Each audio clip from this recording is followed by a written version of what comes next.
Hey, what's going on everybody? Welcome back to the Whiskey Cove. And on today's episode, as promised, let's go through the BTAC lineup for 2024. This is going to be a fun one. Run the video.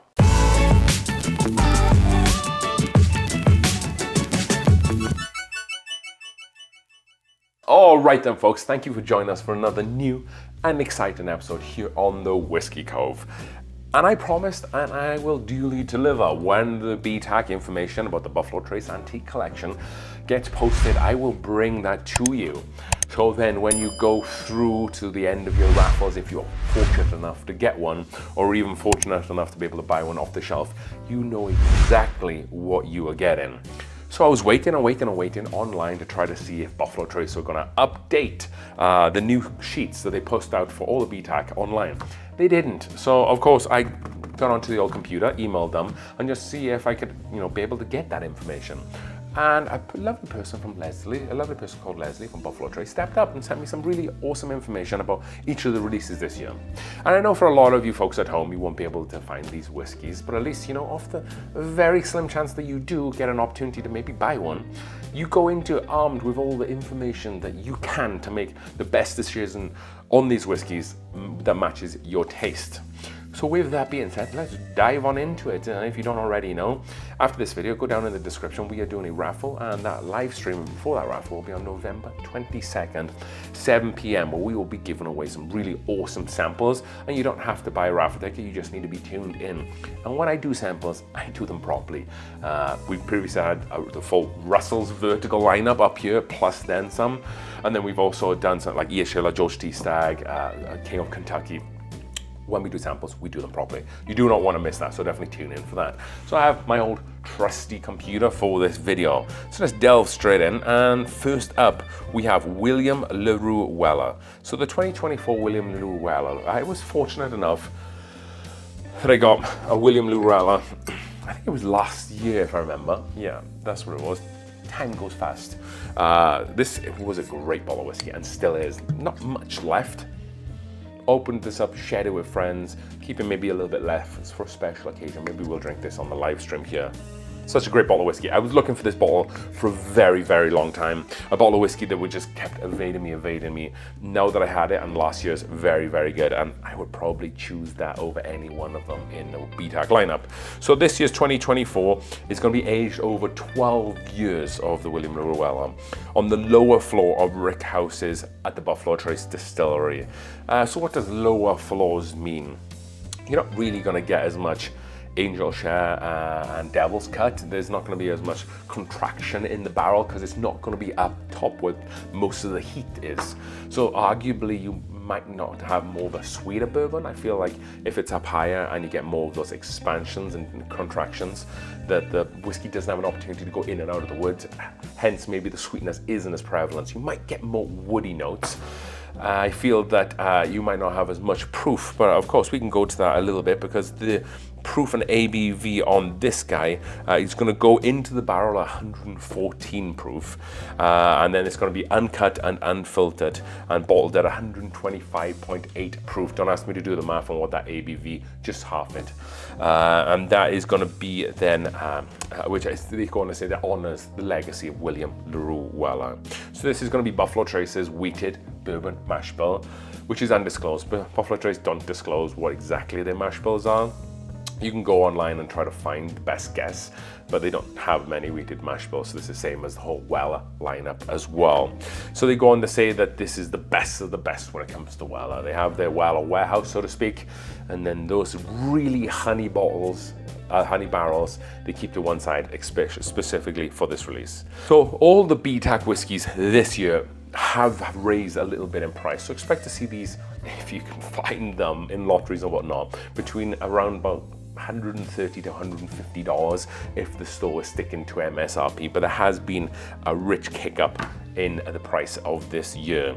It goes on to say the rich caramel and toffee notes coat the palate with a long finish and oak caramel and fruit notes. This bottle from last year, I can attest, is phenomenal. It has a very nice, rich, long finish, a little on the sweeter side, which is really nice, but that wheat really lends to the really pillowy mouthfeel. With that being said, let's move on to the next bottle, and that is going to be Eagle Rare 17. So if you remember last year's Eagle Rare 17, it wasn't aged 17 years old. It was aged 19 years, which made that really a special release, because Double Eagle Rare is aged at least 20 years old, and that's like $3,000, $4,000, $5,000 bottle of whiskey. But the Eagle Rare 19 of last year was 19 years and like 7 months. So if you're still able to get that bottle in this year's, because sometimes stores will hold older BTAC bottles back in years gone by and then release them at different dates. So if you're able to find the Eagle Rare of last year, I would pick that over any BTAC, just because how special that bottle is. However, this year, bottled at its initial strength of 101 proof of 50.5% ABV, I can do the math on that one.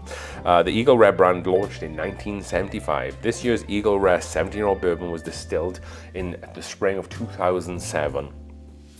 On the nose, Eagle Rare 17 delivers complex notes of oak, spice, caramel sweetness, and some rye spice and toasted leather. So this age on this one is going to be 17 years and 4 months. So like 2 years and 3 months less than last year's. Will that impact the flavor? Maybe, maybe it might roll back some of those oak tannins that you might find on the 19-year-old one.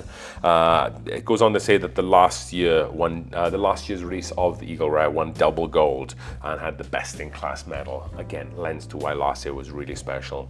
So Eagle Rare 17, much like the William Larue Weller, is going to be one of the Buffalo Trace's undisclosed mash bills. I believe it's mash bill 1, might be mash bill 2. Don't quote me on it.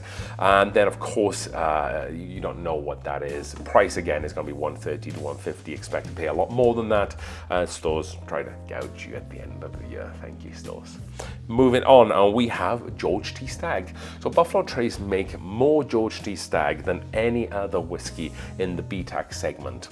So technically, the best chance you'll be able to get of one of these bottles is George T. Stagg. So Buffalo Trace's first release of George T. Stagg bourbon was in 2002 in response to a consumer request for a well-aged barrel strength whiskey. And the great thing is about George T. Stagg, it's probably a lot older than most people know, because George T. Stagg is perennially aged 15 years, or at least 15 years, which is quite awesome for a cask strength 15-year-old whiskey. Lots of flavor with that bottle, at least in years gone by. This year is going to be aged at least 15 years and 2 months, so right around that 15-year gap. And then it also talks a little bit about this is going to be 136.1 proof, so definitely getting up there in ABV. There have been years gone by where George T. Stagg has been hazmat. I believe there was 1 year that it did that. And the bottle that I have here actually is 69.35% ABV, or 180.7. 180.7? No, 138.7. 180.7 will be wild. But yeah, again, it has that Buffalo Trace caramel, vanilla, and oak, the quintessential Buffalo Trace on steroids. Really great bottle of whiskey. It's going to be maybe a little bit on the cheaper side, maybe like $10, like 120 to 140 if you can find it. But again, high proof, aged 15 years. I would say, even though George T. Stagg is the easiest one to get from the BTAC lineup, I would say it's up there in 1 or 2 in terms of how good they are at tasting. I said William Larue Weller is my favorite, primarily because I'm a big wheated bourbon fan. But for those who aren't big wheated bourbon fans, George T. Stagg is definitely the best tasting one. You have the 2 ryes, which we'll talk a little bit more about here as well. But you have the Eagle Rare 17, which is 101 proof. So if you're looking for a super aged, high ABV whiskey, George T. Stagg just hits it out of the park every year. Moving on, and we have Sazerac 18-year-old whiskey. So this is going to be bottled at 18 years and 5 months, so again, right in line with at least 18 years. This is named after the official cocktail of New Orleans. Of course, Buffalo Trace is owned by Sazerac, which is the umbrella company, which initially started in the Sazerac House down in New Orleans, in Louisiana. So this year's straight rye release has scents of oak and leather with subtle hints of ripe plum, rye grain, and earthy undertones. And then it also has smoke, dark cherry, and a touch of licorice. So this is an 18-year-old whiskey that was honored as had gold and outstanding medal in the 2024 International Wine and Spirits Competition. You could bring out a whiskey and you could enter into 1,000 different competitions. It's going to win gold at one of them. So when they talk a little bit about oh, it won gold at the International Wine and Spirits competition. Yes, that's a well-known competition, but you know, you throw enough darts at a dartboard, you're gonna hit a bullseye. So, you know, take that information as what you will. You know, whiskeys still have to be pretty good to win gold, but you know, when you're giving everybody golds, it kind of loses its value a little bit. That's my 2 cents.